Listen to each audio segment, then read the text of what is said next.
Sejam bem-vindos a mais um vídeo aqui do canal Podcast 45 Minutos. Dessa vez a gente vai fazer uma pré-rodada sobre os jogos de volta da segunda fase da Série D, obviamente partindo de Santa Cruz e Sergipe, um jogo que vai quebrar o recorde de público do futebol pernambucano em 2025, vai quebrar o recorde de público na Série D de 2025 e que coloca o Santa Cruz sob pressão, porque pode ser o Santa querendo avançar às oitavas de final, mas ao mesmo tempo, caso não consiga reverter o resultado do primeiro jogo, uma derrota por 2-1 lá no Batistão, acaba a temporada profissional do Santa Cruz ainda em agosto, no mês de agosto. Mas com a atmosfera que vai ter na Arena Pernambuco, o Arruda estava limitado a 30 mil torcedores, 30.025 torcedores, que inclusive é o maior público desse ano do futebol pernambucano, duas vezes que aconteceu, repetido o público, 30.025, Santa Esporte pelo Pernambucano e Santa e Ferroviário tiveram o mesmo borderô. Mas de lá para cá, o Arruda acabou tendo alguns problemas estruturais e o clube, eu acho de maneira acertada, acabou trocando o local da partida de volta à segunda fase para a Arena Pernambuco, que já tinha recebido o último jogo do Santa na primeira fase. Né? No jogo contra o 13, foram 10 mil torcedores naquela ocasião. E para esse jogo, a última vez que o Santa tinha dado uma parcial, ele anunciou 31 mil torcedores. Mas no dia seguinte, é a imagem que a gente está vendo na tela, onde todos os setores disponibilizados para a torcida do Santa Cruz já estão esgotados. O que está restando é só camarote e o deck, que é um ingresso mais caro, e obviamente, o setor de visitante.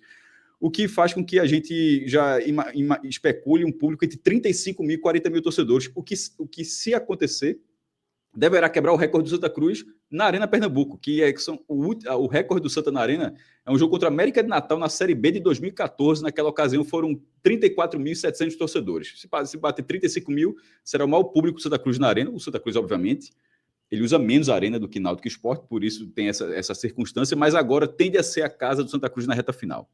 Arthur, depois daquela partida no fim de semana passado, lá contra o Sergipe, onde as falhas defensivas do Santa Cruz gritaram na partida, e na parte ofensiva acho que o Santa Cruz ficou devendo demais.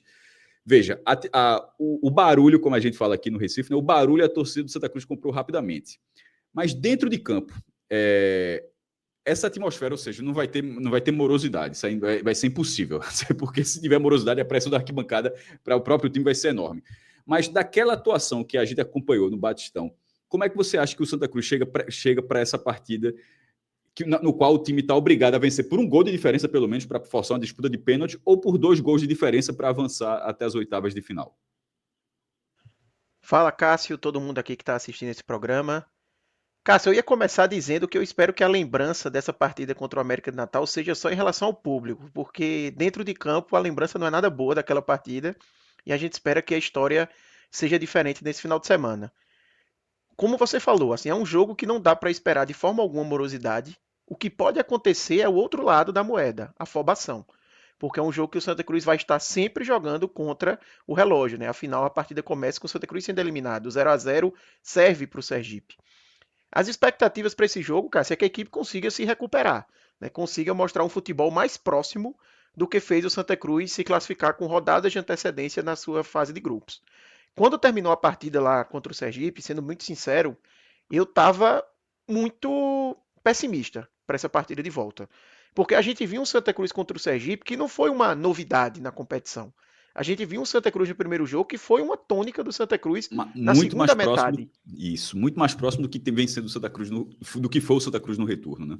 Exatamente, um Santa Cruz com muitos erros defensivos, como você falou, com uma falha gritante do goleiro, um Santa Cruz com um sistema de meio-campo que não funcionou de forma alguma, muito espaçado, dando muito espaço ao adversário, na frente da área também os volantes não funcionaram, e como você bem disse, que ofensivamente também não funcionou. Porque a gente poderia ter tido um roteiro do Santa Cruz perder o jogo, mas aquela partida em que foram várias as chances de gol desperdiçadas, o goleiro se destacou absurdamente. A gente até teve o goleiro do Sergipe no segundo tempo fazendo uma ou outra defesa, mas assim, não foi o Santa Cruz que abafou o Sergipe no segundo tempo ou que teve um domínio completo da partida. Né? Na verdade, eu até chamou um pouco a atenção o Sergipe ter aceitado muito rapidamente o 2-1. Né? O Sergipe, depois que fez o 2-1 ali, depois de um tempo no segundo tempo, se retraiu demais, dando esse espaço para o Santa, mas que não soube aproveitar. E aí a expectativa é que a equipe consiga ter um futebol mais próximo ao que ele teve de melhor nesse campeonato. O problema, e aí falando talvez de uma visão especificamente minha, é que faz tempo que a gente viu esse melhor Santa Cruz na Série D. Já faz algumas rodadas. Mesmo as vitórias que o Santa Cruz teve no segundo turno, que foi contra Souza e contra 13, não foi ainda o Santa Cruz o seu melhor momento, né? Contra o 13, enfrentando uma equipe que não tinha mais nenhuma motivação no campeonato, um jogo completamente atípico. E o jogo contra o Souza também, por mais que a equipe tenha vencido com segurança, mas também não foi uma grande atuação. Por outro lado, eu acho que também deu para a gente ver na primeira partida, e aí usando a sua frase com todo respeito, que o Sergipe também não é nenhum bicho-papão longe disso.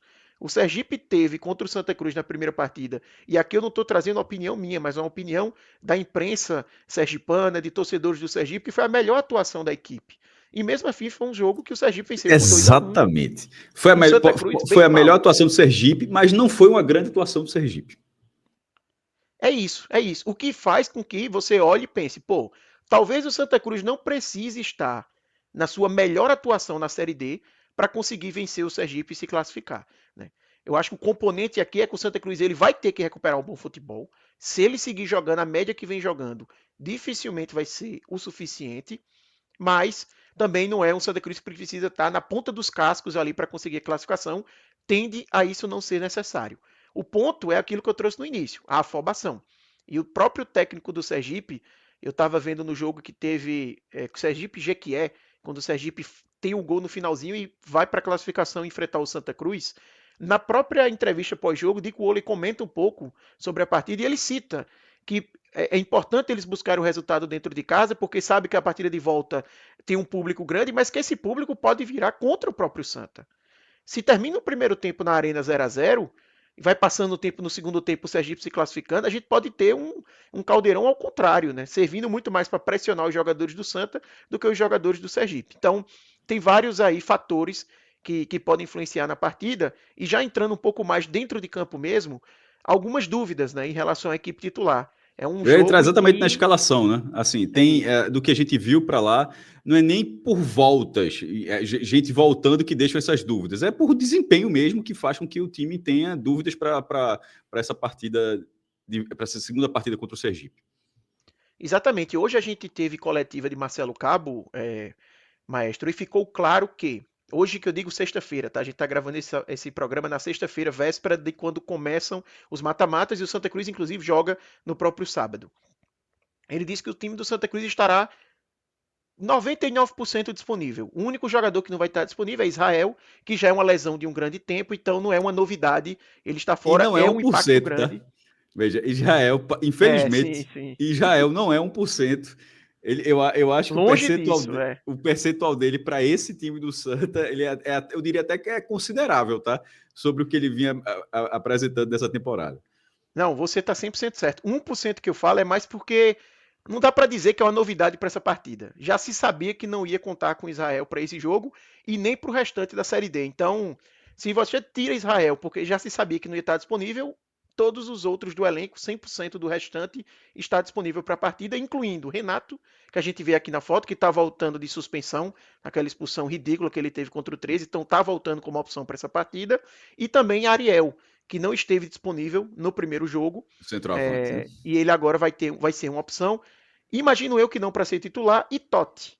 Esses são os três retornos aí mais importantes que o Santa Cruz deve ter para o jogo. E aí, maestro, as dúvidas elas pairam em posições específicas, ao meu Vamos ver. nessa escalação. Vamos Vamos. começando. Nas suas dúvidas específicas, elas começam no gol ou você pula o gol? Eu acredito que o titular vai ser Rock Kennedy. Inclusive, a gente teve notícias essa semana do GE falando que nos treinos Rock Kennedy treinou como titular, então a tendência é que ele seja mantido como titular. E eu, dando minha opinião, manteria dessa forma, tá? Ele Eu acho falha, que. Sim, desculpa, ele falha gravemente, ali aos 7 minutos, naquele primeiro chute, mas depois ele melhora na partida, tá? Ele faz duas boas defesas ainda no primeiro tempo. Claro que o placar foi 2-1 e dentro de um desses gols ele tem uma colaboração gigantesca, porque se foi uma falha até difícil de entender vendo o jogo, parecia que o jogo não estava valendo assim. Foi uma falha como se o sim. cara chutou e não estava valendo. Mas eu acho que ele se recupera. E nesse troca-troca, acho que seria a pior coisa. Até para Marcelo Cabo, para o treinador do Santa, se resguardar, ele não pode ficar marcado como um treinador que todo jogo ficou colocando um goleiro. Isso eu acho que para o próprio treinador, ele fica parecendo que ele está perdido. Então, assim, eu acho que o treinador vai precisar bancar também. Então, eu acho que me surpreenderia se fosse Felipe Alves. Agora, numa questão de disputa de pênalti no final, pode fazer, se for para os pênaltis, por exemplo, pode fazer que nem a Holanda, né? Aquela velha troca lá da Fonte Nova, de entrar, se tiver uma substituição faltando, se você tiver mais confiança em Felipe Alves, e tiver uma substituição faltando, aí relembra aquela mudança clássica da Holanda contra a Costa Rica.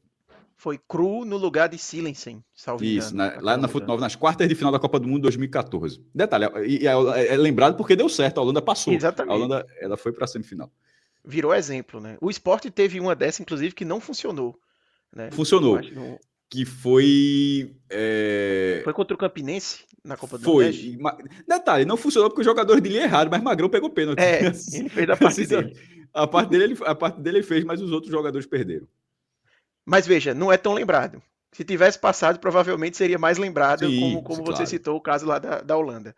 Mas é isso, eu concordo 100%, tá, maestro? Eu acho que o Kennedy teve um erro crasso, um erro que não dá pra gente minimizar, porque é um impacto muito grande numa decisão de 180 minutos. Você com 7 minutos sai atrás por causa de um lance daquele, embora tenham sido sucessivos erros.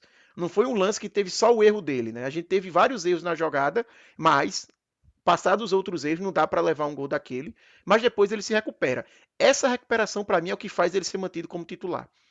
Porque poderia ter acontecido dele ter sentido completamente, até por ser um goleiro jovem, ter se perdido na atuação. E aí eu Essa discussão entenderia. talvez nem tivesse existindo. Acho que a matéria do GE que você trouxe aí, ele dizer, ó, no treino treinou Felipe Alves, assim, não estaria Exato. nem muita discussão isso. Porque seria o normal, né? Pô, o cara se perdeu, não dá pra gente tentar dar moral pra ele. Se ele não conseguiu se recuperar, vamos ter que retomar a vaga com o Felipe Alves. Como o Rock Kennedy conseguiu se recuperar minimamente no jogo, deve ser o titular. Na posição seguinte, né, que a gente normalmente olha na escalação, também tem outra dúvida, que é a lateral direita. Para mim, se Totti tiver 100% saudável, ele é o titular da posição. Porque por mais que Totti não tenha feito até o momento uma temporada boa no Santa Cruz, bem distante das outras temporadas que ele teve no clube, mas ainda é superior e passa mais segurança do que Yuri Ferraz, que vinha sendo titular. Para Eu mim, a única também possibilidade de escolheria Yuri Totti. Ferraz ser mantido é se Totti ainda tiver, sabe, vai para o jogo, mas não está 100%. Talvez vamos segurar um pouco mais.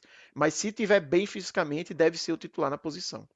Mas até se ele tiver para aguentar 45 minutos, o Santa, como time coletivamente, talvez precise estar completo 45 minutos para fazer o resultado. Ainda assim, eu escolheria do que tentar fazer esse resultado com uma peça que não vem fazendo um bom campeonato.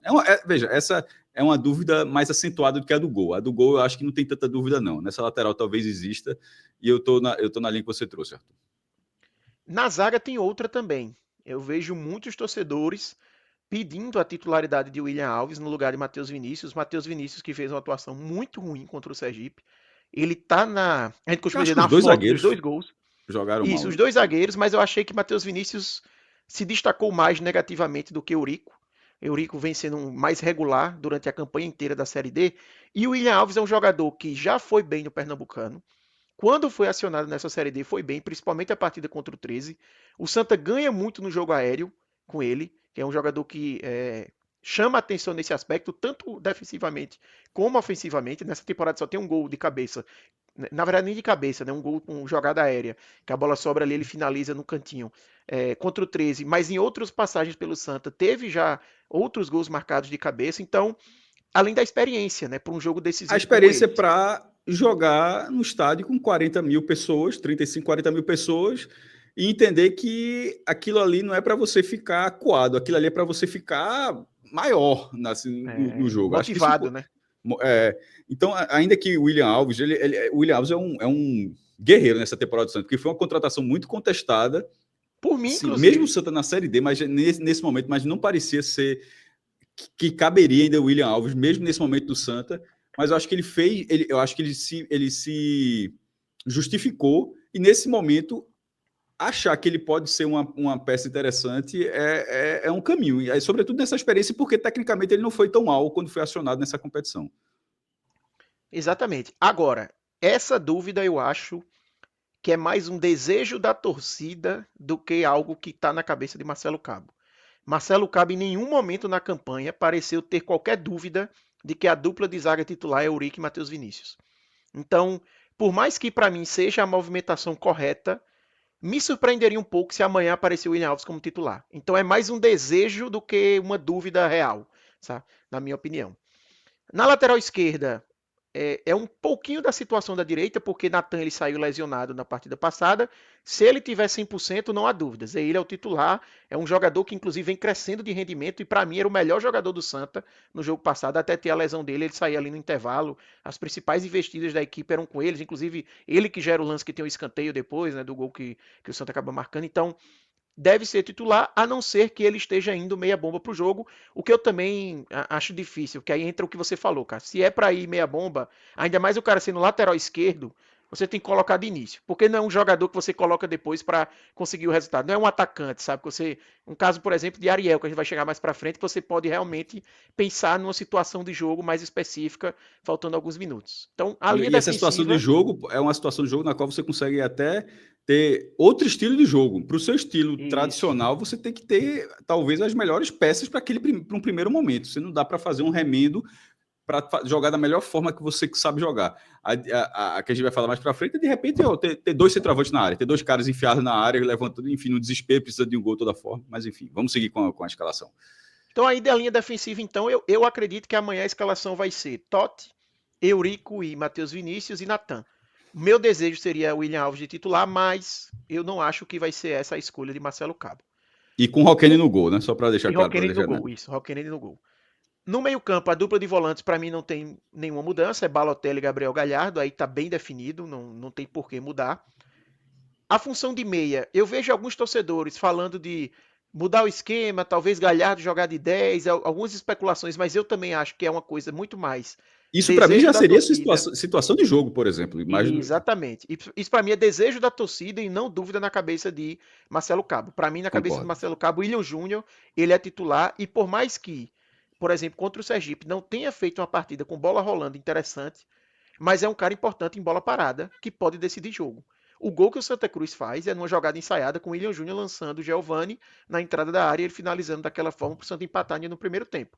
Então, eu tenho várias ressalvas com o William Júnior, mas é um cara que na bola parada vem sendo importante nas últimas partidas. Então, também não sei se eu abriria mão dele, até pelo que a gente vai falar daqui a pouco de quem substituiria Galhardo se fosse essa a escolha. Então, para mim, o meio-campo está bem definido ali com Gabriel Galhardo, Balotelli e William Júnior.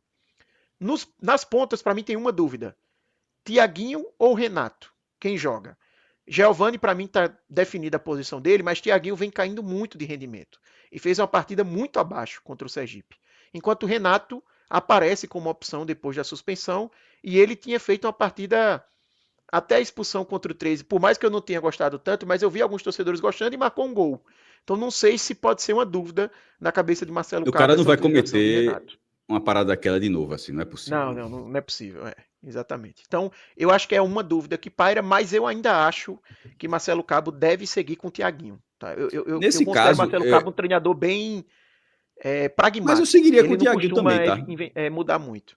Eu seguiria com o Thiaguinho. Nesse caso, eu olho pela ótica de que terá uma boa opção para o decorrer do jogo. Muito mais do que Sim. dúvida sobre a escalação inicial. Eu acho que, veja, é Thiaguinho e Giovani. Assim, ela é muito mais pautada. Ó, ganhei, depois de cumprir a suspensão, ganhei uma boa opção ali para ganhar velocidade, para cair na ponta, porque deixou de ser lateral há muito tempo, né? Mas é se cair na ponta. Então, eu acho que eu vejo a volta de Renato mais dessa forma do que como um concorrente ao time titular. E eu vi alguns torcedores falando dele como lateral, mas é o que você falou, assim. Deve fazer uns 8 anos que Renato não joga de lateral direito, assim. Tranquilamente. Então, Pô, numa ainda mais na última cidade, seria situação, uma. desespero vai ali, o cara faz, mas assim, É, não é. Não, mas começar uma não. partida não faz Não, é. sentido. Se fosse um esquema de 3 zagueiros, talvez, como aula, talvez. Mas assim, também seria uma loucura que o Santa não deve ter nem treinado com 3 zagueiros para você inventar agora uma decisão como essa. Então, os 2 pontos isso. E aí a gente chega em centroavante. Que para mim joga Galhardo simplesmente porque só tem ele. Galhardo vem mal nas últimas partidas. Se o E Santa Cruz tirar desse tivesse outra. jogo, assim, em relação a tudo, ficaria. Não é fácil, não. Se o É, treinador. A gente não sabe se Marcelo pegaria Cabo quer, muito mas no se ele vestiário, né? quisesse, seria. Agora, talvez ele não jogue o jogo todo. Talvez, por exemplo, lá Sim. no Batistão, ele foi o último a sair do ataque. Os pontas saíram primeiro que ele. E, por exemplo, eu achei que ele estava pior. Então, no fim das contas, até talvez por ser Galhardo, ele é ainda um jogador que passa mais tempo. Talvez uma atuação como aquela, parado, assim, buscando o jogo, assim, sem muita efetividade. Talvez num jogo como esse, jogo decisivo, pode ser o último jogo do Santa. Sim. Talvez ele não jogue a quantidade de tempo que jogou no Batistão, Arthur. Exato. Embora possa pesar a questão de ser batedor de pênaltis, né? Se o Santa. Mas e se o Santa tiver precisando de um gol para ir para os pênaltis? Mas se tiver precisando de um gol, aí não dá para você contar com isso, né? Não dá para contar com isso, né? Contar com um segundo passarinho se você pegar o primeiro. Então não tem a menor condição. E para mim, ele é o titular porque eu vejo alguns torcedores especulando. Ah, não, bota ele de 10 e coloca Ariel. Assim, vou logo dizer, não existe para mim a menor possibilidade de Ariel ser titular. Ariel é um jogador de 37 anos que não joga profissionalmente desde maio. Não jogou contra o Sergipe porque estava cortado pelo departamento médico. Não faz sentido que o cara que semana passada, sob esse contexto que eu falei, 37 anos, não joga desde maio, ele agora tenha condições de jogar uma partida inteira. Para mim, Ariel vai para esse jogo e é bom ele ir, situação específica de jogo. Santa Cruz está precisando de um gol, precisa de um cara na área, chuveirinho. Ariel é um cara que pode ajudar nisso. Você pode ter Galhardo e Ariel. O Galhardo está tentando, está brigando, você bota mais um para ajudar. O Galhardo volta para fazer essa função mais de armação que a gente está falando. Mas para mim, isso tudo é contexto de jogo. Não uma situação que o Santa vai largar dessa forma. E uma fração pequena do jogo. Porque, por exemplo, vamos supor que ele entre aos 15 do segundo tempo. Assim, ter a última meia hora com 2 jogadores de pouca mobilidade, de pouca intensidade para marcação num jogo pegado como esse, pode fazer muita falta, tá? Assim, porque a parte técnica de Galhardo faz com que, de repente, parte da falta de combate dele, você consiga, na Série D, você consiga superar, porque a parte técnica, em tese, é superior a todos os outros. Mas na hora que você faz isso, você dobra essa aposta, você já faz isso com outro jogador, aí você acaba ficando sobrecarregando demais os outros. E na utilização dos dois, eu pelo menos, eu imagino, porque essa situação da torcida era Galhardo voltar a virar esse meia, né? E Ariel na frente. Eu imagino muito mais os dois plantados. Assim, muito mais os dois, uma situação realmente de desespero, sabe? Assim, ou Ariel entrando no lugar de Galhardo, assim, o Galhardo não jogou bem e tal, cansou, não sei o que, e Ariel vai fazer a função de centroavante. Mas se os dois estiverem em campo, eu imagino muito mais os dois plantados do que Ariel vai e Galhardo recua. Não sei se Galhardo sairia na área, não. Eu acho que às vezes poderia acontecer. Pelo menos não nesse jogo. Porque assim, para Galhardo esse é um movimento muito natural, tá, mestre? Às vezes ele tá como o único centroavante do Santa no jogo, e você vê ele aparecendo muito no meio campo, mesmo tendo o William Júnior, mesmo você não tendo outro na referência. Mas nesse caso, por exemplo, seria sair o William Júnior, tá ligado? Não é ele auxiliar o William Júnior, sai o William Júnior, ele recua e Ariel vai para lá. Isso, exatamente, mas eu tô dizendo, mesmo tendo o William Júnior, mesmo o Santa Cruz na escalação padrão dele, tendo um centroavante que é Thiago Galhardo, tendo já o camisa 10, é comum a gente ver essa movimentação dele recuar para uma linha dos meio-campos para ajudar na armação. Então, eu acho que isso vai acontecer durante a partida. Galhardo faz isso em quase todos os jogos. Ele tem esse tipo de movimentação. E tendo Ariel, possa ser que ele tenha também essa movimentação. Mas eu não acho que é uma situação de jogo que vai durar muito tempo. Eu concordo com você. Eu acho que é algo específico. Porque se a gente acha que Galhardo tem pouca mobilidade e é verdade, Ariel tem muito menos. Tenha certeza disso. Ariel, 10 anos atrás, já tinha pouca mobilidade, porque é o estilo de jogo dele, é a forma de jogar dele. Imagine ele agora com mais idade. É aquele atacante de um toque. Exatamente. Então, fazer um pivô, eu acho forte, jogador forte. Que é muito mais uma situação de jogo do que algo diferente disso. Então, para mim, essa vai ser a escalação do Santa, se fosse dar meu palpite. Só repetindo rapidamente: Rock Kennedy, Totti, Matheus Vinícius, Eurico e Natan, Balotelli, Gabriel Galhardo e William Júnior, Tiaguinho, Giovani e Thiago Galhardo. Meu palpite é que a escalação é essa. E digo mais, assim, com todas as ressalvas, com todos os problemas, com talvez uma falta de confiança, porque eu não estou super confiante para a partida amanhã, mas a torcida tá, e eu acho que vale ressaltar isso, que a torcida do Santa já deu várias demonstrações de apoio, a gente não precisa ficar chovendo no molhado quanto a isso. Mas eu me surpreendi um pouco com a procura grande e rápida para essa partida. Porque o Santa, para mim, ele dormiu no ponto que deveria ter divulgado a venda de ingressos semana passada. Porque você pegava mais um embalo da classificação para não ter qualquer possibilidade do resultado atrapalhar. Mas aí, a torcida comprou muito rápido a ideia. Eu acho que o Santa acabou fazendo isso, poderia ter vendido os ingressos, mas aí não teria como mudar, talvez não tivesse como mudar. E perceba que com essa derrota o Santa A data, precificou né? diferente, os ingressos foram mais baratos. Por exemplo, se estivesse vendendo ali, Entendido. como é que aí está vendendo um setor por 50, como é que na outra semana agora vai virar 30? Assim, ia ser poderia ser um problema, e no caso da derrota, o Santa, o que eu acho que o acerto acabou sendo que não teve muita dúvida em precificar com ingressos mais em conta, ingresso de R$ 20, enfim, para só é um valor suficiente, lotando a arena, como vai lotar, para pagar, imagine, todos os custos do estádio, ainda sobrar uma grana, mas, sobretudo, ter essa atmosfera a favor, que nesse momento ainda é mais importante ainda para o Santa, que já que vai virar, já está a caminho de virar SAF. 200 mil reais a mais ou a menos nesse caso, talvez sejam Sim, irrelevantes em relação a uma sequência na caminhada pelo acesso. A questão dos Arthur, salários era um ponto, mas aí já teve o aporte, né, da SAF. Então resolveu isso e talvez também tenha pesado, Cássio, a demora, eu agora falando, a data também, né? Porque estava naquela dúvida se vai ser se iria ser no domingo do Dia dos Pais ou no estava sábado. marcado no domingo, na verdade, e aí Exatamente, foi teve antecipado para o sábado. a antecipação. Então, assim, eu acho que a procura da torcida foi muito boa e rápida, rapidamente esgotou, né, os ingressos. A torcida fez sua parte como sempre. A gente deve ter uma festa bonita. Espero que com resultado positivo. Mas é isso, a torcida está confiante e o que eu ia falar, com todos os problemas, com toda essa questão de que o Santa Cruz de fato não empolga nas últimas rodadas, mas essa escalação que a gente falou do Santa aqui, ela é suficiente para conseguir essa classificação, pelo que a gente viu na primeira partida, por tudo que a gente já comentou aqui, pelo que a gente já viu esse Santa Cruz jogar. O que eu não sei se é suficiente, mas aí é um problema para depois se o Santa Cruz passar, é esse segundo confronto contra o Altos, que eu não sei se era isso que você ia falar, que o Não, eu ia chegar Altos agora. É só falar aqui, é, terminar com o Sergipe, dizer que a escalação do Sergipe no jogo de ida foi Alan Alves, que foi bem o goleiro do foi Sergipe. bem. Alan Alves, Ronaldo Santos, Matheus Henrique, Júnior Sergipano, PH, Pedro Santos, Riquelme, que fez um dos gols do Sergipe, Iago Pereira, Felipe Pará, Mauro, Matheus Sacramento. E isso, o time de Dico Ulen. Comentários rápidos. Esse Mauro jogou muita bola. Mauro, um carequinha, jogou muito bem para mim, o melhor jogador da equipe do Sergipe. Riquelme também foi bem. O lateral esquerdo, PH, fez uma partida interessante. Eu não gostei do lateral direito deles. O Ronaldo, eu achei um jogador mais que dava mais espaço ali no setor defensivo do Sergipe. Mas é uma equipe interessante, tem bons valores a equipe do Sergipe. Mas Veja, assim, o que eu quis dizer fácil antes não é que será. fácil não será, exatamente.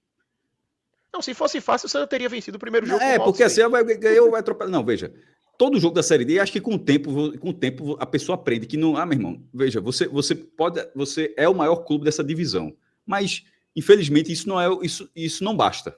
Isso não basta. E mesmo jogos acessíveis acabam por N fatores tendo uma dificuldade maior. Então, assim, o nível de concentração do Santa vai ter que ser elevado para tirar essa parte, para avançar nessa partida. E aí, no caso do Santa Cruz, só avança em caso de vitória. Aí o Santa, ele vai pegar, passando, quem pegar Santa ou Sergipe vai pegar o vencedor que a gente está vendo na tela de Independência do Acre e Alt do Piauí, Arthur. Nesse caso é basicamente do Alt. E aí vem uma curiosidade, o Alt meteu 5-1 no Acre. Assim, 5-1 no jogo de ida. O maior resultado desse primeira partida do mata-mata, mesmo ele jogando fora de casa, foi a maior vantagem que algum clube conseguiu fazer. O que praticamente define, assim, salvo uma enorme surpresa no Lindolfo Monteiro, que é aquele estádio mais acanhado lá de Teresina, tem o maior, né, o Albertão, mas o Alto está mandando no Lindolfo Monteiro, que foi onde teve Alto em Santa Cruz, na Copa do Nordeste, onde o Alto já enfrentou o Náutico, enfrentou o Sport, enfim. Eu acho que no jogo do Náutico foi lá no Albertão, mas acho que foi lá também, o do Sport foi no Lindolfo. Se o Alto vencer esse jogo, o Santa só passa a vencer, naturalmente. E o Sergipe é a mesma coisa. Se o Altos vencer, o Altos será o mandante no segundo jogo, tanto contra o Sergipe ou contra o Santa Cruz, seja qual for o classificado. Então, mas aí fala, pô, isso é óbvio? Não, não era óbvio. Ainda que o Altos tenha sido líder do grupo A2 e o Santa tenha sido segundo lugar do grupo A3, só na segunda fase valia a classificação e não a pontuação, independentemente da quantidade, porque o cara poderia ser, o Sergipe poderia ter sido terceiro lugar do A4 e ter somado mais pontos que o Santa. E mesmo se tivesse, não aconteceu, mas se tivesse acontecido isso, ainda assim, a colocação da primeira fase é o que valeria o mando. Porém, da terceira fase para frente, o que vale é a campanha geral. E a campanha geral do Santa, sendo o terceiro lugar do grupo A3, ele teve um ponto a mais do que o Altos, que foi desculpa, o Santa segundo lugar, o Santa segundo lugar do grupo A3, o Santa teve um ponto a mais do que o Altos, que foi o líder do grupo A2. Só que como o Altos venceu, o Altos foi a 29 e o Santa perdeu, o Santa está com 27. Se o Altos ganhar, ele vai a 32 e o Santa irá no máximo a 30. Então, assim, se o Altos vencer o jogo de volta, que parece provável, o primeiro jogo na terceira fase será ou na Arena Pernambuco ou no Batistão e a volta no Lindolfo Monteiro. De todos os chaveamentos que a gente vai agora para a segunda tela, basicamente o único que você tem uma certeza é esse. Todos os outros confrontos, assim, tem alguns muito próximos. O Maranhão eu acho que já dá para falar também. Mas o jogo da volta é em Belém. Estou falando assim, o negócio é que o Altos fez 5-1 fora de casa. Assim, ele tem que levar um 4-0 em casa para ir para os pênaltis. Então, assim, esse eu acho que o confronto está definido, mas, obviamente, concordo contigo. O Maranhão tá muito perto. Mas, assim, se leva um 3-0 é pênalti. É disputa de pênaltis e o jogo é lá em Belém do Pará. É porque a gente está vendo agora na tela os outros 14 jogos da segunda fase. Né? A gente viu os dois naquela tela e agora a gente traz os outros 14. E todos eles com um chaveamento. A arte de Fred, inclusive, o rei do Canva, que é para a terceira fase. Aí só na outra fase é que você vai ter um cruzamento olímpico das melhores campanhas. Mas para a próxima fase, você ainda tem esse chaveamento pré-definido, Arthur. Não, eu ia falar só sobre o Maranhão, e aí já seguindo num comentário, que assim, veja, a Tunaluso vai jogar dentro de casa 3-0 leva para os pênaltis, mas ganhar de 3-0 é possível, mas você ganhar de 3-0 tendo que ganhar de 3-0 é outra coisa. É chato. Muito, porque o adversário vai jogar um jogo fechadinho, não, sabe, vai aquela Vive boa história de temporada furar do a bola Maranhão. desde o início. Exatamente, né? Foi campeão maranhense ou chegou? Foi campeão maranhense. Por mais que tenha passado em quarto no grupo, mas salvo engano o Maranhão passou. Na reta final ele ganhou, eu acho que do Altos, não sei se foi do Imperatriz, ele ganhou 2 jogos decisivos assim na reta final, o Maranhão, na primeira fase. Então é um time que vem embalado. E o Maranhão, que provavelmente vai passar, caso ele passe, o Central passando tem uma grande chance de ser a decisão em Caruaru, né, maestro? Porque o Central tem uma campanha superior que a do Maranhão, venceu a primeira partida. Se você puder falar melhor aí sobre esse jogo, que com certeza deve ter acompanhado, Central largou bem, é uma vitória importante dentro de casa. O Maranhão, ele passou em quarto lugar no grupo A2, e já que a gente está tratando como quase lá, né? A Tuna, ela fez 27 pontos, ela fez uma ótima campanha, mas levou essa goleada na ida, e o Maranhão fez 19 pontos, enquanto o Central fez 26, ou seja, mesmo que o Central passasse com 2 empates e o Maranhão ganhasse lá e Lô, ainda assim o Central não teria o jogo de volta. A questão é que, olhando pelo lado da Patativa, que vai ter um jogo contra o Lagarto, é que não sabe. Primeiro tem que ver o jogo do Lagarto. Vou falar primeiro do jogo do Lagarto, depois eu falo do problema que eu ia dizer. O jogo do Lagarto é o seguinte: é lá no Barretão, em Sergipe. O Central foi melhor do que o Lagarto. A campanha do Central é surpreendente demais. Um time que foi rebaixado no Campeonato Pernambucano desse ano, vai jogar a segunda divisão do estadual em 2026. Tentaram fazer alguma coisa aí para ver se juntava a segunda divisão e a terceira divisão desse ano, mas até agora não teve. Isso aí está parado. Mas não tendo uma virada de mesa, um arrumadinho desse aí, o Central será a Série A2 local em 26. E nesse ano, aí o time faz a sua melhor campanha na história da Série D. Isso é tão maluco, isso é tão central, que eu lembro de 2018, Arthur. Em 2018, o Central foi vice-campeão pernambucano, perdeu o título para o Náutico por um triz, era um bom time. Inverso, né? E aquele time, o Central conseguiu manter o time inteiro. Até o treinador, que era Mauro Fernandes, manteve todas as peças, manteve o time inteiro e o time caiu na primeira fase. Assim, ou seja, tem que ir mal no Pernambucano para ir bem na Série D. Não. Na verdade, o que não pode existir é lógica. Se existir lógica, não funciona. Ele é contra a lógica. Aí faz essa campanha que, nesse momento, o torcedor alvinegro lá de Caruaru está até com medo, porque o Central está invicto como visitante. As 2 derrotas que o Central tem nessa campanha foram no Lacerdão. Ele não perdeu nenhum jogo fora de casa. Empatou com a América de Natal na Arena das Dunas, ganhou do Santa Cruz na Ruda, empatou com o Ferroviário no PV, e o Ferroviário precisando ali, jogando a Vera para se classificar na última rodada. O Central com o time misto. E mesmo assim empatou. Enfim, se ele se mantiver invicto como visitante, ele passa a terceira fase. Se perder por um gol de diferença, vai para os pênaltis. O goleiro Milton Rafael, para mim, é o melhor jogador do Central, ou seja, ele teria ainda possivelmente essa arma. Agora, se levar de 2 para frente, aí é parabéns pro Lagarto, classificado. Mas eu diria que desse chaveamento que a gente está vendo, eu acho que é Central e Maranhão. Eu acho que o Central está muito. A gente está falando de resultados, tem toda aquela questão de zica e tal. Mas, assim, obviamente é futebol. Mas o time apresentou resultados e a partir de desempenho para você achar que dá para empatar no Barretão. Pelo menos empatar, sabe? Então, assim. E vou falar aqui, viu, Cássio? Eu sempre disse que o chaveamento do terceiro colocado era Falou melhor várias do que do vezes. segundo. Eu falei, tá aí. Assim, ninguém tem nada garantido. Não Mas eu tem. acho que dá pra gente dizer que o chaveamento do Central tá mais acessível que o do Santa, talvez mais do que o do América também. Vamos chegar lá. E do Central é o É, seguinte: só se o Central passar, que você disse que teria o mando na volta. E aí um problema: o Central foi punido, um caso de racismo, foi punido pelo STJD, 3 jogos.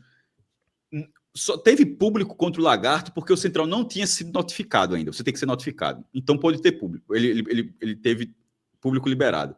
Eu imagino que se ele passar de fase, aí quando chegar perto ele vai tentar um efeito suspensivo. Porque ele não, veja, o primeiro jogo não foi por efeito suspensivo, foi porque não teve. Ele conseguiu guardar a carta do efeito suspensivo, né? Ele foi por sim. não ser notificado. Então, imagino que vai tentar efeito suspensivo, que é para ter julgar para o pleno, para tentar, obviamente, ou conseguir reduzir a pena total, pelo menos tirar algum jogo, ou jogar para frente. Mas o problema é que você está correndo o risco de, na hora do vamos ver, ter que jogar de portões fechados. Enfim, é o que eu falei, o Central é muito contra a lógica. Mas enfim, se houve esse caso, da forma como foi, a punição é isso mesmo, tá? Ela foi uma punição, um Sim. caso de racismo contra o goleiro da América de Natal. Foi logo ali no começo da Série D e a pessoa que cometeu esse crime, ela foi na arquibancada, não foi identificada, o que aumentou aí do problema para o Central. Pelo menos não foi identificada até agora. Seguindo para o chaveamento, Manaus 0, Imperatriz 2. Imperatriz foi o vice-campeão maranhense, tá? Veja só, a final do Maranhense foi boa, viu? Porque o Maranhão, É. assim, os 2 finalistas podem avançar. O Imperatriz muito forte. Lá no Frei Epifânio, na volta, vai ser difícil para o Ou Manaus. outra Eu, coisa, Cássio. eu imagino, Outra coisa que eu ia falar. eu botava mais fé no Manaus, viu? Assim, Aí era outra coisa que eu ia falar aqui. Quando eu dizia que ser terceiro era melhor do que ser segundo, é porque quem está assistindo os programas que a gente está gravando em sequência já vai saber disso. Mas cada um desses chaveamentos aqui a gente tem dessas 4 equipes. Um foi primeiro, um foi segundo, um foi terceiro, um foi quarto. de 4 grupos Na primeira fase. diferentes, né? Exatamente. Então, no chaveamento do Central, por exemplo, a equipe que seria primeira colocada no grupo dele, no chaveamento dele, é a equipe que foi primeira colocada do grupo A1, que é o primeiro grupo. No Santa, é o primeiro do grupo A2. No do América, obviamente, é do grupo A3, que foi o próprio América, e no outro ali a gente tem o primeiro colocado do grupo A4, que é o Asa. Se o Santa sendo segundo ia pegar o primeiro colocado, que era o Altos. O Central era do grupo A1, que para mim é um dos grupos mais fracos, de mais baixo nível que a gente tem na Série D. E essa primeira partida do mata-mata deu um indicativo disso. Porque a gente teve uma Independência do Acre levando 5-1 do Altos. Dentro de casa. Tunaluso, que foi a líder do grupo, levando 4-1 do Maranhão. Tem E o razão. Manaus, jogando dentro de casa, perdeu por 2-0 para o Imperatriz. O único que escapou foi o Manauara, que era líder até a última rodada. Ele, salvo engano, empatou, perdeu, a Tunaluso venceu e Mas o Manaus, ultrapassou na ele. verdade, foi bem. Ele, Foi com esse bem. empate lá em São Luís contra o Sampaio, né? Isso, foi o único que conseguiu um resultado interessante, foi o Manauara contra o Sampaio. Mas era por isso que eu achava que esse chaveamento central era melhor, porque o primeiro colocado que ele ia pegar, a minha expectativa é que seria um primeiro colocado mais acessível do que o do Santa. Então, inclusive, maestro, o Manaus, eu não tinha maior expectativa porque eu esse ano fui lá para Manaus, né, foi uma viagem a turismo, inclusive fiquei na Floresta. Eu assisti o Manaus e Manauara, um jogo da Série D lá em loco. E foi um dos, assim, piores jogos que eu já vi na minha vida. Um nível baixíssimo, baixíssimo, baixíssimo, principalmente o time do Manaus.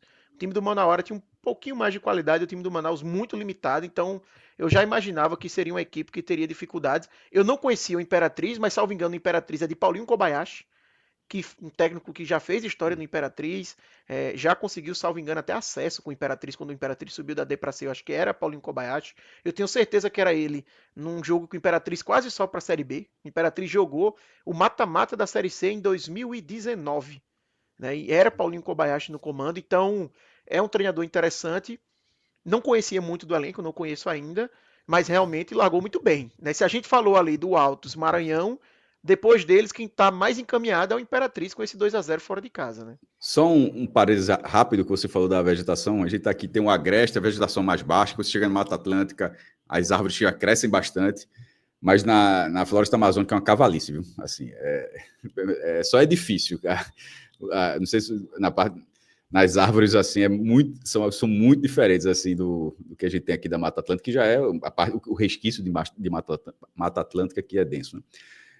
Só seguindo pelo quadrante, então assim, o América de Natal conseguiu sobreviver no Adalto, e agora acho que é favorito na Arena das Dunas. Eu vou aí de Imperatriz e América de Natal nesse segundo, esse terceiro, né? Porque a gente já foi o primeiro. O primeiro, inclusive, acho que vai ser Santa e Altos, tá? Que a gente acabou não falando. Acho que é Santa e Altos, Moto, Maranhão e Central. E agora, nesse terceiro, Imperatriz e América de Natal. Palpite, né? Os palpites. Não vai poder pipocar aqui, não. Tô assinando até agora, tá assinado. Vamos ao Não, cartório. tu vai assinar qualquer coisa porque eu botei o Santa no começo. Exatamente. Daqui pra frente, vamos ao tá cartório. assinando. Acabou esse programa, a gente vai no cartório assinar Tu logo passou isso. uma procuração aí pra mim. Seguindo. Sampaio, acho que o Sampaio ficou bem ameaçado aí com esse empate com o Manauara. E o Asa, que, como líder, inclusive, até a gente olhando na tela, é bem interessante, puxando essa vitória do Asa, que ganhou do Ferroviário lá em Fortaleza, que dos líderes e vice-líderes, que foram os visitantes no jogo de todos os líderes e vice-líderes do grupo, serão mandantes no jogo de volta. Mas na ida, onde eles foram visitantes, dos 16 jogos, 5 terminaram com vitória de líderes ou vice-líderes. Foram 7 empates e 4 com vitórias de terceiros ou quarto colocados. Por exemplo, Trazendo o Central a estatística da estatística, maestro. Só um vice-líder ganhou, foi o Imperatriz. Todos os outros 4, Asa, Aparecidense, Barra e Altos, os 4 foram líderes nos grupos. Então só o Imperatriz de vice-líder que conseguiu essa vitória. E ainda conseguiu o segundo melhor resultado, que o melhor foi o do Altos, ele ainda abriu 2 gols de vantagem. Então eu vou de Manauara e Asa. Manauara e Asa. Eu acho que o Asa largou bem aí. Viagemzinha longa, viu, na terceira fase. Tá muito forte esse Asa, viu? É um dos... De todos os times que a gente falou até agora, talvez seja o que parece estar mais forte ali pensando em acesso, né? Não que, assim, eu acho que a América parece bem e tudo, mas o Asa me parece ter uma equipe bem, bem interessante. E Arthur, ele passou com a segunda campanha da primeira fase. A primeira foi a do Aparecidense, que fez 32. O Asa fez 31. Qual é a diferença? Porque como ele já ganhou fora de casa, ele está encaminhando para fazer um Lailô. Ou seja, ele já foi a 34. Se vencer, já vai a 37. Isso lá na frente, de repente, nas quartas de final, é chegar lá e aí nas quartas de final, lembrando que vai ser cruzamento olímpico dos 8 classificados. Ou seja, primeiro com o oitavo, segundo com o sétimo, terceiro com o sexto e quarto com o quinto. E nessa condição ele vai poder possivelmente ser se chegar lá, ser um dos melhores. Então, assim, vale a atenção no Asa, porque na Associação Esportiva Arapiraquense, de Arapiraca, o clube de Arapiraca, lá no Fumeirão, porque ele está somando muito ponto, viu, para ter essa vantagem lá na frente. Seguindo aqui... E outro ponto, tá? Só um comentário rápido, Cássio. O Asa, que para mim, deu até azar nesse chaveamento, porque você pensar que ele foi primeiro colocado, podia ter sido era para ter um chaveamento mais acessível. Ele teve no Ferroviário, Sampaio e o Manauara, que é o melhor time ali do 3 títulos da Série D ele pegou, pô. Um do Sampaio e 2 do Ferroviário. Exatamente. Então foi um chaveamento complicado pro Asa, mas que começou muito bem aí.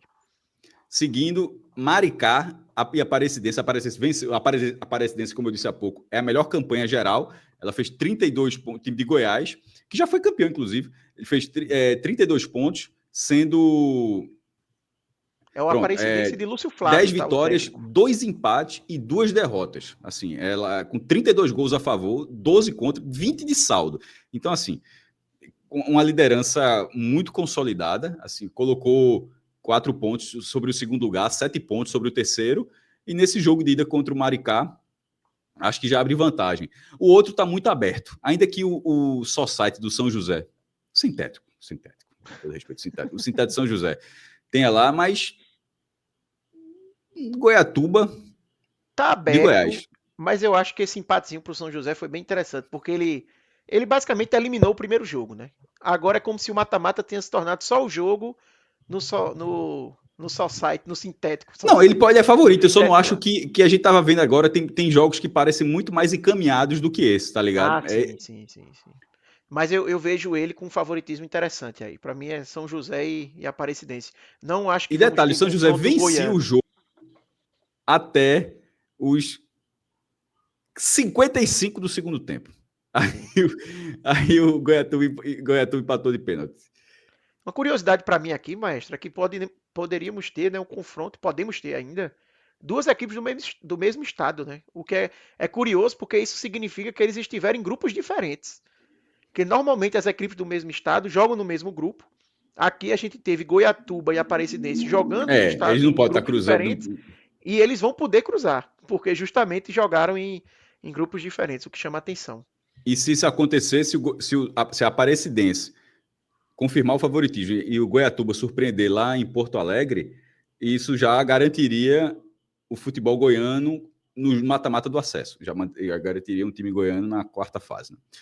Enfim, mas qual foi o teu chaveamento aí desses dois duelos? São José e Aparecidense.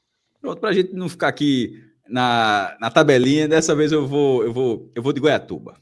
Goiatuba que tem se não me falha a memória, eu acho que o Goiás, a primeira vez que o Goiás fez um tetracampeonato goiano, eu acho que eu acho que ele era tricampeão goiano. Ia tentar, ele já foi até penta depois, mas ele estava tentando ser tetra, que eu acho que o Vila Nova já tinha sido tetra. Então, naquele momento, a maior sequência do futebol goiano era futebol profissional. E aí o Goiatuba ganhou do Goiás na final de 92. Eu digo isso porque da época que eu adorava placar e tinha o Guia dos Campeões. Todos os campeões estaduais, era uma placar muito clássica, no fim do ano. E era todos os campeões do ano, campeão brasileiro, Libertadores, e todos os estaduais.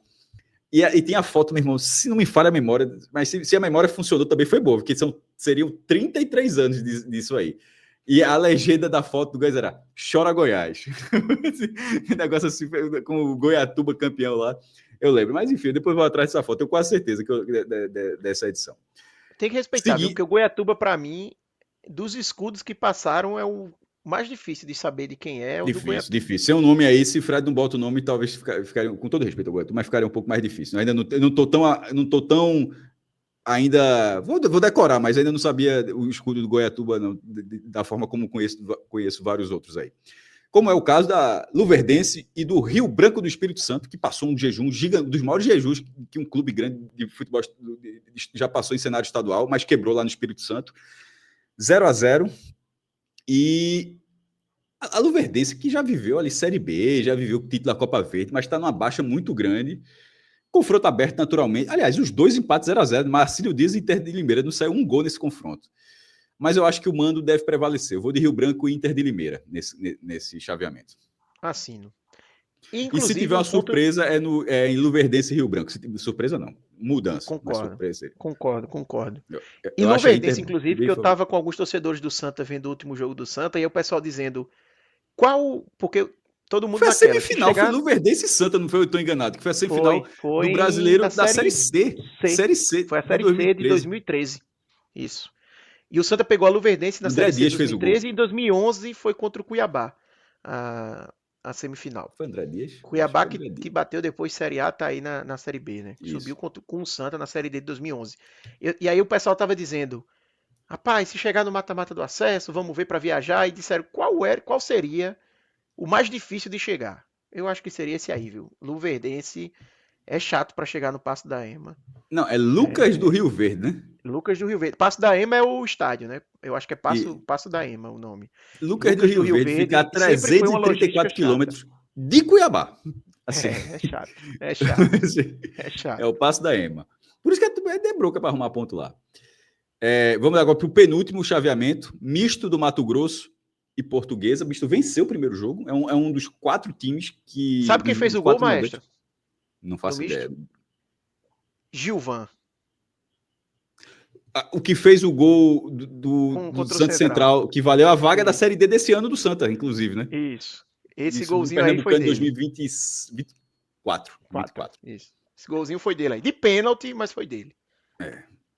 É a forma talvez seja a forma mais fácil para ele fazer um gol. Se bem que o contra, pra ser justo, contra o 2024 Central foi igual ele a ajudou Holanda. ali, mas 2025 tá mais fácil ele fazer gol assim mesmo. É assim. 2025 a fase não tá boa, não. Mas, ó, botou a Portuguesa aí numa situação chatíssima. Sim. Porque ainda a Portuguesa virando SAF com um projeto milionário para o Canindé. Vice-campeão brasileira de 96, semifinalista de 98, assim, anos e anos sendo, mas desde aquele caso de 2013, realmente foi pro pré-sal do futebol, tá tentando sair, conseguiu sua vaga, né, nas competições estaduais de São Paulo. Acho que reverte, mas ficou chatinho, viu? E na outra, Joinville e Cianorte. Eu ainda vou de Joinville. Ali, ó, Joinville, Santa Catarina, Cianorte, Paraná, ou seja, não é aquele mando de campo só com a torcida do mandante, não. Tenha certeza que a turma do Jack aparece lá para esse jogo em Cianorte, viu? O que eu ia falar aí primeiro, tava doido para ir para esse jogo da Portuguesa. Vai ser portões abertos, ingresso gratuito. Na verdade, não é portões abertos, é ingresso gratuito desde que você fizesse um check-in até hoje, eu acho. Mas é exatamente no horário do jogo do Santa, então eu não vou conseguir ir para esse jogo, mas tava querendo muito ver um mata-mata aí da Lusa. Mas eu acredito também que a Lusa vai reverter, mas eu ainda estou apostando mais no Cianorte, tá? É, tem a empresa que eu trabalho tem uma unidade em Joinville, então eu conheço um pessoal que foi para esse jogo em Joinville e disse que o Joinville muito limitado, não conseguiu fazer uma boa partida e o pessoal não estava muito confiante não, acha que vai dar Cianorte mesmo. Cianorte que é um time também chato, tô achando que vai dar Cianorte português aí. Português ainda joga, tem a previsão da reforma do Canindé, mas os jogos continuam sendo lá. Na primeira fase fez até uma promoção de portões abertos para chamar gente, enfim. E agora de Portuguesa. novo, o mata-mata amanhã vai ser desse mesmo jeito. É, Só veja, a de Portuguesa graça. safa aquela coisa, ó, meu irmão, tem dinheiro para outra coisa. É, Sai da Série D, uma renda de jogo. No caso, a renda de jogo do Santa Cruz é maior do que a da Portuguesa, convenhamos. Mas uma renda não costuma ser muito maior, na verdade. Mas uma sim, renda de jogo, nem se compara. convenhamos, não bate o preço de sair da Série D, não, meu irmão. Se o cara tiver aqui. Sabe outro time que fazia isso, maestro? São Bernardo, que tá agora na Série C. Fez isso na Série D. Eu fui para um jogo lá gratuito, foi São Bernardo e Azures, no mata-mata da Série D de Se fosse bater, se 2020. for verdade, para ver. Foi São Bernardo e Azures. Era segundo mata-mata, eu acho. Depois o São Bernardo enfrentou, acho que o próprio Tocantinópolis. E ele subiu naquela Série D de 2022. É isso, 2022. A mesma coisa, na Série C, de vez em quando eles botam também, quando chega na reta final, sabe, libera para trazer gente. E também não é uma SAF, não sei se chegou a se classificar dessa forma, mas é um time Mas de ganha de dinheiro de empresários, outro né? jeito. Tem um patrocinador forte lá, o Grupo Magno, É. etc, que gere, mas é isso. Meu amigo, eu não vou ganhar dinheiro aqui com o público, não. Eu vou ganhar dinheiro subindo de divisão. Então o pensamento é muito claro, assim, desses grupos. Chegando aqui para o último chaveamento, mas antes que só dar reforçar uma parada, para quem estiver vendo aqui, no celular não vai fazer diferença, que a letra é muito pequena, mas para quem estiver vendo na televisão, as datas que estão em cima, elas são do jogo de ida, tá? Só para não confundir. Então, assim, quando você está dizendo assim, por exemplo, Portuguesa, tá ali Arena Joinville, mas o jogo foi lá porque o printzinho é do jogo de ida, não é a data, como por exemplo, ali, lá na primeira coluna, Central e Lagarto, tá? O jogo foi no Lacerdão, é só ver a data, inclusive, né? A data já passou, mas só para não confundir, caso não tenha ficado claro para a galera. No último chaveamento, Água Santa de São Paulo, começou bem, cambaleou bastante nessa Série D, mas ali conseguiu sua vaga. E aí não foi bem no primeiro jogo. Empatou com Ceilândia, Distrito Federal, 1-1 no primeiro jogo. E do outro lado, Cascavel, que bate na trave no Campeonato Paranaense direto, já foi vice-campeão várias vezes, perdeu em casa para o Barra de Santa Catarina. Assim, os dois confrontos estão abertos. Nesse caso, eu acho que o Água Santa vai dar essa buscada lá. Vai dar Chato. essa buscada. E o Barra, acho Água que Santa, Cássio, desde Água aquela Santa e campanha Barra. boa no Paulista com Carpini, que a equipe foi desmontada, obviamente, né? Os principais jogadores saíram, o próprio Carpini seguiu a carreira ali. O Água Santa não conseguiu se reencontrar nesse para entregar nas competições nacionais aquilo que a gente viu no Paulista. Não boto muita fé também, não. Acho que da Ceilândia Não, e eu botei Barra fé, também. eu fui de Água Santa. Eu acho que vai buscar direitinho ali fora de casa. Você botou fé? Eu tô no Ceilândia Água Santa e Barra. e Mas é só Barra. O Barra, pitaco, tá? Veja, é pitaco sim, só. sim, sim. E o Barra, que inclusive, para mim, time chato também, tá? Nessa briga aí por acesso. Vale ficar de olho aí. O Barra, Inter de Limeira, Português, o Cianorte, Aparecidense, Asa, são equipes que O vão Barra passou. pintando aí bem. o Barra passou com 26 pontos, aí ele faz aquela mesma coisa que o Altos fez, de sinalizar um Lailô. Ele já foi a 29 pontos. Por exemplo, se ele vence o segundo jogo, vai a 32. Seria mais um time que ficaria na frente do Santa Cruz no somatório geral, caso o Santa Cruz passe. Porque o Santa Cruz passaria necessariamente vencendo o jogo, mas iria a 30. Então, assim, quando fala chato, é até ficar atento, porque esses clubes estão com um somatório onde em algum momento isso vai fazer diferença. E esse momento é na quarta fase. Ainda não será na terceira, como a gente viu, a gente está no chaveamento. Arthur, todos os jogos vão ser entre sábado e domingo, termina ali no domingo, os últimos são os jogos Lagarto Central e América de Natal e Juazeirense. Acho que a gente fez um passeio bom na Série D. Você está em São Paulo, possivelmente vai ver pela TV, né? Vai. Vou ver pela TV. A Metrópolis TV, o canal do YouTube que passa a Série D, deve passar vários jogos, mas assim, ele também, alguns clubes replicam o sinal, a TV Coral replica o sinal da Metrópolis TV, deve fazer isso mais uma vez. Eu vou ver na TV, nesse sábado. Também na TV, exatamente. Vou ver junto com o pessoal do Consulado Sampa Cruz, mandar um abraço aí pra galera, provavelmente vamos estar reunidos. Há uma expectativa de que quem pode aparecer amanhã é Ítalo Senna, para ver com a gente. Ele estava no Twitter procurando... Pessoal, tem um bar aqui que passa, Pô, que torcedores do Santa Cruz vão para ver. E aí a gente chamou ele para assistir com a gente amanhã. Inclusive, se tiver algum torcedor do Santa em São Paulo perdido vendo esse programa, a gente deve estar amanhã. Como é que ele falaria? Galhardinho 1.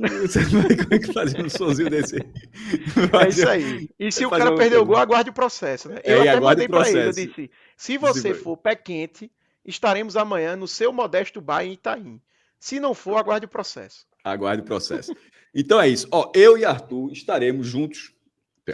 É o que diz a agenda produzida por Rodrigo Carvalho. Estaremos juntos horas depois para avaliar Santa Cruz e Sergipe, seja qual for o resultado, naturalmente, tá? Mas enfim, a gente tá nessa. Eu acho. E Celso apresentando. Hoje eu fiz. Não é muita minha, tanto não é muita minha que eu nem me apresentei, eu me chamo Cássio Zirpoli, tá? Isso é porque depois de 50 minutos não é muita minha de apresentar, mas enfim, ainda em tempo. Mas amanhã a gente deve dar a equipe maior ainda para cobrir esse jogo, além da cobertura que a gente vai ter bem considerável nesse fim de semana, com jogos domingo, com o jogo do Náutico cedo contra Londrina, Palmeiras e Ceará, os jogos do Fortaleza contra o Botafogo, do Bahia contra o Fluminense, enfim, Grêmio Sport. Do São Paulo e Vitória, tudo tá na nossa agenda, mas começa com essa aqui, começa com Santa Cruz e Sergipe. Então é isso, galera. O Pocket, de quase uma hora, tá finalizado. Não foi Pocket, não, foi pré-rodada, como a gente disse, foi pré-rodada, para ser justo. Arthur Silva, um abraço. Gabriel, que estava na parte técnica dessa vez, um abraço também, valeu pela força. E é isso, galera. Fique atento ao nosso conteúdo. A gente está sempre colocando vídeo no feed. Inclusive, quando a gente gravou esse aqui, tem o pré-rodado da Série A, que também está no ar, além de outros vídeos que a gente está fazendo. Queria deixar só um último recado. A torcida do Vitória está pé da vida com a gente, porque a gente não fez ainda um vídeo sobre a Arena Barradão. Vai sair. Vou deixar aqui registrado. Se tiver algum torcedor do Vitória que aguentou no pré-rodada da Série D, se você estiver vivo, fique tranquilo que esse vídeo vai ser aproveitar para mandar um abraço aí para a torcida do Vitória. Que... É isso. Você é muito querido por lá, inclusive. E é isso, galera. Saudações. Um abraço a todos e bom fim de semana.